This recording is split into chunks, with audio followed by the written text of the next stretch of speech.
খসে পড়ছে ছাদের পলেস্তারা, জীর্ণ ও ধুলামাখা অবস্থায় পড়ে আছে রোগীর বিছানা। সম্প্রতি ক্লিনিকের বৈদ্যুতিক ফ্যান খুলে পড়ে আহত হয়েছেন সেবা নিতে আসা এক রোগী। গাজীপুর সদর উপজেলার বানিয়ারচালা কমিউনিটি ক্লিনিক যেন পরিত্যক্ত কোনো ভবন, যে কোনো মুহূর্তে আবারও ঘটতে পারে বড় দুর্ঘটনা। ঝুঁকি নিয়ে একজন হেলথ কেয়ার প্রোভাইডার চিকিৎসা দিচ্ছেন কোনো রকম। ঔষধ সংকটের কথা স্বীকার করে তিনি বলছেন, বারবার জানালেও আসে না প্রয়োজনীয় তথ্য। এমনকি ডায়াবেটিক্স পরীক্ষার কিটও নেই এই স্বাস্থ্য ক্লিনিকে। মিটার ব্রাস্ট হয়ে গেছে, তারপরে 2টা ফ্যান নষ্ট হয়ে রয়েছে।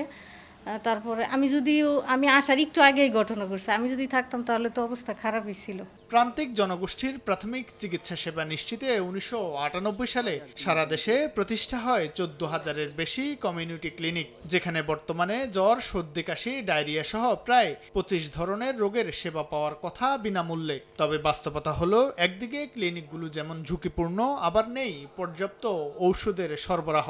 আমাদের সেবা দিতে গিয়ে যেটার সমস্যার সম্মুখীন হচ্ছি সেটা হলো আমাদের ওষুধ এর পরবর্তীতে সাপ্লাইয়ের স্বল্পতা আছে, ওষুধ আমরা ওইভাবে পাচ্ছি না। যারা সেবা নিতে আসে, যে পরিস্থিতি আপনার হচ্ছিল ভেঙে ভেঙে পড়ছে, এখন দেখা গেল যে নিচের থেকে ভেঙে পড়ে গেল, বা আবার দেখা গেল উপর থেকেই আপনার ভবন ধসে গেল, তখন তো আমি সহ বা যারা সেবা গ্রহীতা যারা আসবে তারা সহ তো আপনার খুব বিপদের ভিতরে পড়ে যাবে। সেবা দিতে গেলে ওষুধের যে ঘাটতি, এই ঘাটতিটা তো আমাদের যতটুকু পরিমাণ ওষুধ দেয় হচ্ছেন, সেই ওষুধের তুলনায় আমাদের রোগীর পরিমাণ হলো বেশি।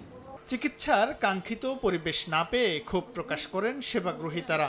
বেহাল অবস্থা, রাস্তার অবস্থা খারাপ, এটা পানি পড়ে বিল্ডিং যে ছাদ ধসে পড়ার অবস্থা চলে গেছে। চিকিৎসা যে ওষুধগুলি পাওয়া যায় শুধু না পাওয়া, এবং আপনার ঠান্ডার কিছু ওষুধ আর অ্যান্টিবায়োটিক যেগুলি আছে এগুলি পাওয়া যায় না। এরকমভাবে আসলে এক সময় এক ওষুধ পাওয়া যায় না, তারপর আবার নেওয়া যায়। কমিউনিটি ক্লিনিক স্বাস্থ্য সহায়তা ট্রাস্টের একজন পরিচালক বলছেন, নতুনভাবে ঢেলে সাজাতে বেশ কিছু পরিকল্পনা ইতোমধ্যে পাঠানো হয়েছে স্বাস্থ্য মন্ত্রণালয়ে। কমিউনিটি ক্লিনিক যেগুলো আমাদের একদম পুরনো, সেগুলো পুনর্নির্মাণ করা হবে।